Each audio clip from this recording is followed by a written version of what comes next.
Alhamdulillah wa kafa wa salatu wassalamu ala rasulil mustafa wa ala alihi wa sahbihi wa man tabi'ahum bi ihsanin ila yaumil amma ba'd. Bapak dan Ibu kaum muslimin dan muslimah rahimani wa rahimakumullah, kembali kita lanjutkan kajian seputar fikih pernikahan.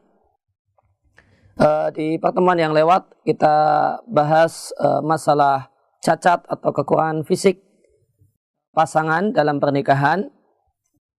Dan di pertemuan kali ini kita masih membahas tentang hal tersebut. Ada 2 poin yang akan kita bahas sebagaimana yang telah saya catatkan di papan tulis. Yang pertama tentang kondisi ternyata suami mandul. Setelah menikah bertahun-tahun tidak memiliki keturunan, setelah dicek, diperiksakan ke dokter, ternyata istri itu tidak ada masalah. Tidak ada masalah dengan istri, namun ternyata yang bermasalah adalah suaminya. Maka dalam kondisi ini, jika berdasarkan keterangan dokter muslim terpercaya memang yang bermasalah adalah suami, maka istri memiliki hak khiyar. Hak untuk menentukan pilihan, mengakhiri pernikahan sampai di sini, ataukah tetap lanjut, namun dengan rela dengan kenyataan bahwasanya suaminya tidak akan bisa memberikan keturunan kepadanya. Maka di antara keindahan aturan Islam adanya hak khiyar istri dalam masalah ini. Karena Islam mengakui bahwasanya istri dalam hal ini perempuan itu memiliki hak untuk punya keturunan.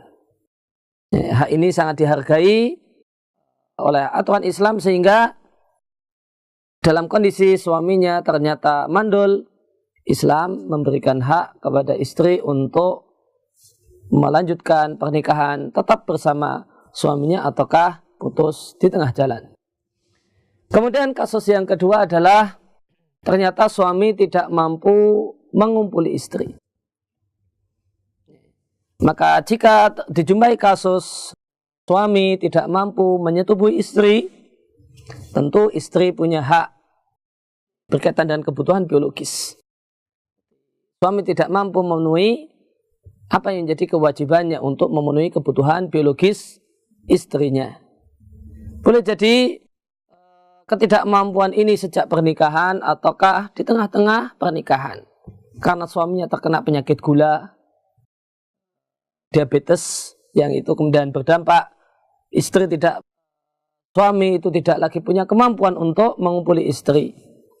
Maka dalam kondisi ini kita jumpai sunnatu Umar, sunnah berupa ketentuan dari Khalifah Umar bin Khattab radhiyallahu anhu. Beliau menyampaikan sebagaimana yang ada di papan tulis, suami diberi jangka waktu 1 tahun untuk berobat, untuk memperbaiki kondisinya. Maka jika selama 1 tahun itu ternyata suami gagal untuk bisa memperbaiki kemampuan fisiknya, maka istri diberi hak khiyar, hak untuk melanjutkan akad pernikahan ataukah menghentikan pernikahan sampai di situ. Dan hak khiyar bagi istri dalam hal ini, hak pilihan bagi istri dalam kondisi macam ini satu hal yang sangat-sangat baik. Karena tentu jika kebutuhan biologis istri itu tidak terpenuhi, kemudian dia tidak punya pilihan kecuali harus dengan suaminya, ini bahaya. Dia akan bisa terjumus dalam zina. Oleh karena itu di antara keindahan ajaran Islam adalah adanya hak khiyar, hak untuk memilih apakah tetap setia bersama suami dalam keadaan suami tidak mampu mengumpuli, ataukah berpisah, menghentikan akad, dan bisa menata masa depan lebih baik. Namun berkaitan dengan masalah hal ini, namun jika ternyata istri itu ridho, rela dengan keadaan suaminya, tentu hak khiyar menjadi hilang. Hak khiyar, hak untuk melanjutkan akad nikah ataukah menghentikannya di tengah jalan, itu menjadi hilang karena dia telah dengan nyata ridho dengan keadaan apapun dari suaminya. Demikian yang kita bahas kesempatan kali ini. Mudah-mudahan menjadi ilmu yang bermanfaat bagi kita sekalian.